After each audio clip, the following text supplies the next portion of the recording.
Okay, picture this. It's a Tuesday evening. You're driving home, got a podcast on. Maybe you're thinking about dinner. You're just, on autopilot. And then, bam! That sudden crunch. Yeah, the whole car shudders. The seatbelt just locks against your chest and your heart, it's instantly hammering. It is that split second of just total disorientation, isn't it? Your brain can't quite process the violence of it. Right. And you look in your rear view, and you're expecting to see the other driver pulling over, looking just as shaken as you are. Mm-hmm. The I'm so sorry wave. Exactly. But you don't see that. You just see brake lights fading. And then they speed up. They're just getting smaller. They are leaving. The classic hit and run. And that specific moment, watching the taillights just disappear, that's a huge psychological breaking point. It shifts from accident to crime right in front of your eyes. It's visceral. You feel vulnerable, but also you're just instantly furious. And that adrenaline dump is exactly why we need to talk about this today. It is. Because the sources we're covering, they all suggest that what you do in the 5 minutes right after that impact, it determines everything. Everything. Whether you pay out of pocket, whether your insurance rates go through the roof, and frankly, whether you might end up breaking the law yourself. That's the crazy part. The victim mindset can actually lead you straight into, legal hot water if you react purely on instinct. So we've pulled together a really comprehensive procedural guide. We're talking safety protocols, evidence collection, the legal stuff, everything to navigate this. Okay, so the mission for this deep dive is to turn that panic into a protocol. We want to move you from feeling like a frozen victim to being a proactive investigator. A very good way to put it. So let's start at the very beginning. When we say hit and run, I think most people picture like a high-speed crash on the highway. But the definition is much broader, isn't it? Oh, much broader. The law doesn't really care how severe the crash was. It's all about the failure to acknowledge it. Yeah. So yeah, car on car, sure. But hitting a pedestrian, hit and run, a cyclist, hit and run, even property. You slide on some ice, you take out a mailbox or a road sign, and you just drive off. That is technically a crime. Okay, so let's stress test that a little. Say I'm in a big truck, right? And I'm in a tight parking lot and I clip someone's bumper. But the truck's loud, the radio's on. I genuinely, hand on heart, do not feel it. I drive home. Have I committed a crime? That is the million-dollar question. The whole legal framework, it really relies on intent. Intent? Yeah. The statutes, they usually distinguish between a genuine accident, an oversight, and what they call a conscious decision. To convict you, a prosecutor basically has to prove you knew, or, and this is the important part, that you should have reasonably known a collision happened. Should have known. Feels a little slippery. It can be, but the damage usually tells the story. If your car side is all caved in, it's pretty hard to argue you didn't notice. But the core legal failure, it stands on 2 pillars. Failure to stop and failure to remain. You have to stop. You have to provide your ID, your registration, and this is the one people forget, render aid. Render aid.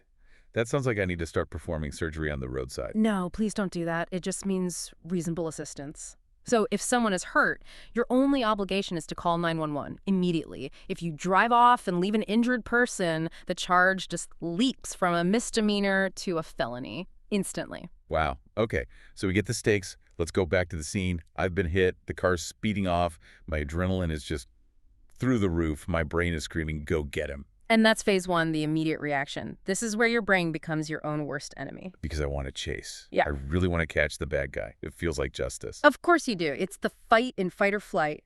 But every source is incredibly clear on this point. Do not chase. Is that just because it's dangerous?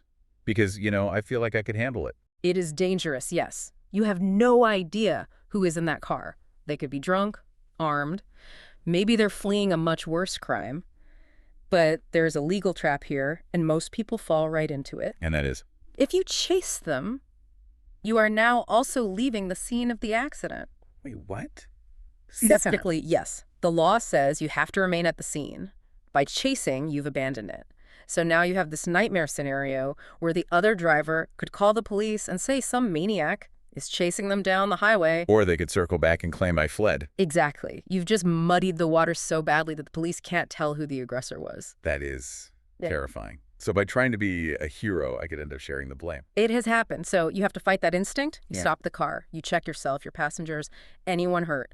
911 is your only thought. If you're in a dangerous spot, like an intersection, you move to the shoulder. Safety first. Okay. So I'm safe. I'm on the shoulder. Yeah. But I'm just watching this guy get away. I feel like I'm letting them win. You're not letting them win. You're just shifting tactics. Now you're in phase 2, memory mode. You have to capture data before your brain lets it go. License plate. That's the golden ticket, right? It is, but have you ever tried to type a license plate into your phone when your hands are shaking from adrenaline? No. I can barely text when I'm calm, so probably not. Exactly. Fine motor skills just go out the window. You'll fumble the phone, get the numbers wrong.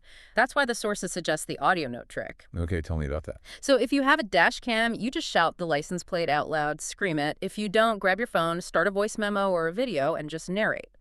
Blue Ford F-150, Plate Alpha Bravo Charlie 123, headed north on Main. That's brilliant, because even if the video is blurry, the audio is clear. Precisely. It's a fail-safe. And don't stop at the plate.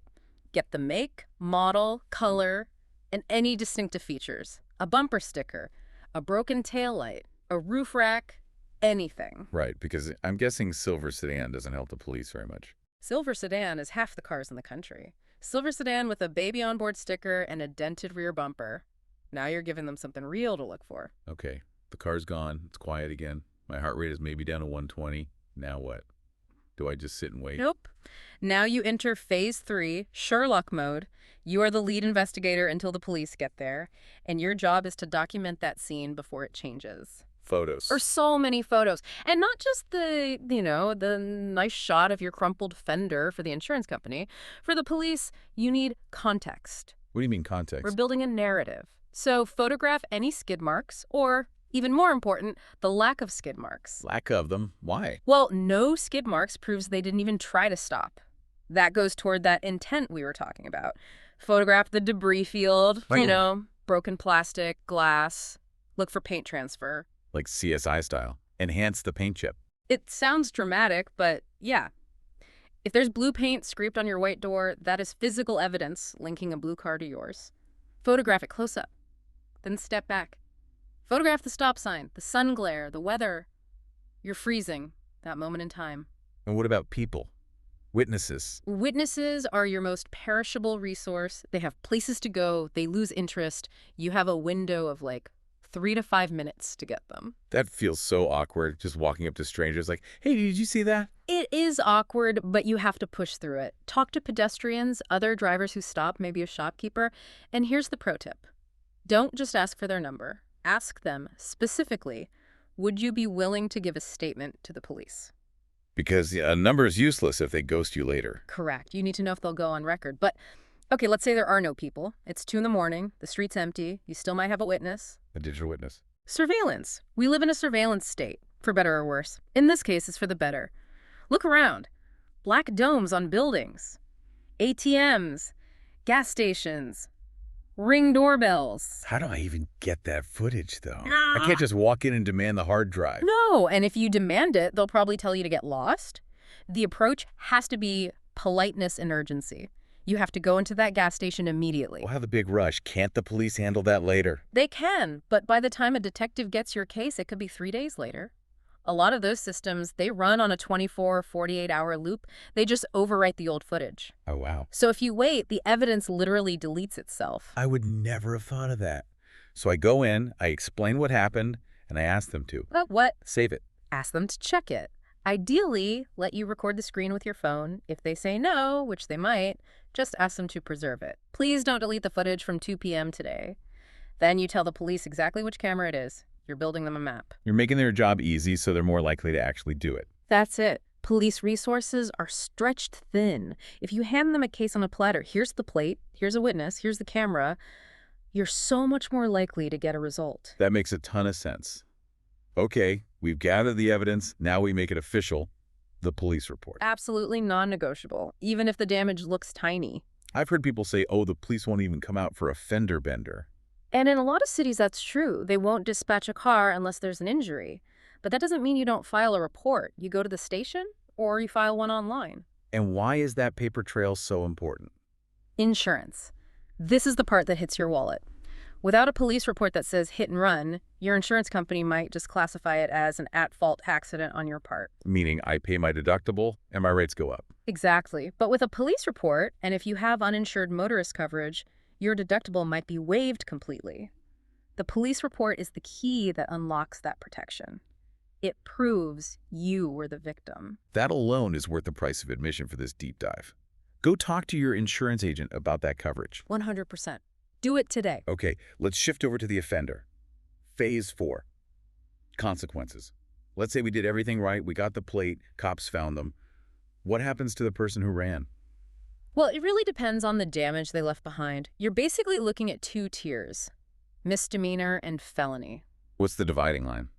Usually, it's bodily injury. If it was just property damage, it's almost always a misdemeanor. In our source material, they use California as an example. That's a fine up to $1,000 and maybe 6 months in jail. $1,000 feels a little light for all that trouble. It does. But that's just the criminal fine. Then you have points on their license, maybe a suspension, and then the insurance part. A hit-and-run conviction makes you toxic to insurers. You'll likely get canceled, and getting new insurance will cost a fortune. And if someone was hurt? Then the hammer drops. It becomes a felony. Fines jump to $10,000 plus. Prison time goes from months to years, up to 4 years in state prison in that example. That is a life-altering sentence. It is. You could lose your right to vote, you have a permanent felony record, forget about getting certain jobs, and that's before the civil lawsuit for medical bills and pain and suffering. You could lose your house. It all comes back to that conscious decision from the beginning. The choice to run turns a bad afternoon into a possibly destroyed life. It really does. And the courts look at aggravating factors versus mitigating ones. Fleeing is an aggravating factor, but realizing your mistake and turning yourself in, that can be a mitigating one. So if someone's listening right now who panicked and fled a scene yesterday, go to the police station now. Bring a lawyer if you want, but go turn yourself in. Surrendering 24 hours later looks infinitely better than getting arrested 3 weeks later because a Ring doorbell caught your plate. Good advice. Let's wrap with phase 5, prevention. Because so many of these happen when we're not even in the car. The classic parking lot mystery dent. The silent killer of resale value. Right. How do we defend a parked car? It's all about location strategy. We all want to park as close to the door as possible, right? Of course. It's the highest risk zone. The sources say park further out in a well-lit area, the lonely spot strategy. I like it. But also, just avoid tight squeezes. If you park next to a beater truck that clearly doesn't care about dings, you're asking for trouble. Park next to the nice cars. Their owners care about their paint as much as you do. It's psychological parking. And physically, dash cams. But you need one with a parking mode. How did that work if the car's off? It's hardwired to the battery or has its own little battery pack. It uses motion or G-force sensor, so if it feels a thud, it wakes up and records. It's basically a 24/7 security guard for your car. That seems like a complete no-brainer. Okay, finally, let's touch on citizenship. We've talked about being the victim, being the perpetrator. What if we're just the bystander? This is where we can all make the difference. We all hate hit-and-run drivers, but we often don't want to get involved. The old not my circus, not my monkeys. Right. But just imagine that was your car. Or your kid was in the back seat. If you see a hit and run, you have a moral obligation, I think, to be the good witness. So same protocol. Get the plate. Get the plate, vocalize it, get the make and model. And then, this is the crucial part, stick around. Give your info to the victim. Or if they're not there, leave a note on their windshield. I saw who hit you, here's the plate, here's my number. That little note could save them thousands of dollars. It's the ultimate pay-it-forward move. So let's bring this deep dive in for a landing. We've gone through the trauma, the tactics, the legal side. If you had to boil this down to a mental checklist for everyone, what would it be? 4 golden rules. 1, safety first. Never chase. It's dangerous. It's legally a bad idea. 2, vocalize the evidence. Use your voice. Record that plate immediately. 3, context is king. Photograph the whole scene, not just the dent. And 4, the official paper trail. File that police report. Protect yourself. Simple, actionable, but so hard to remember in the heat of the moment. Which is why we do these deep dives, right? To drill it in before the crisis. It's about building that muscle memory so you panic less. And I want to leave everyone with that thought we started with, that conscious decision. Accidents are human. We all make mistakes. But fleeing, that's a choice. It's a choice to put your own fear above somebody else's well-being. And as we've learned, it's a choice that almost never pays off. The cameras are watching, the witnesses are recording, and the penalties are just too severe. So drive safe, look out for each other, and if you bump someone, just do the right thing. Pull over. Stay safe out there. Please like, subscribe, and get notified.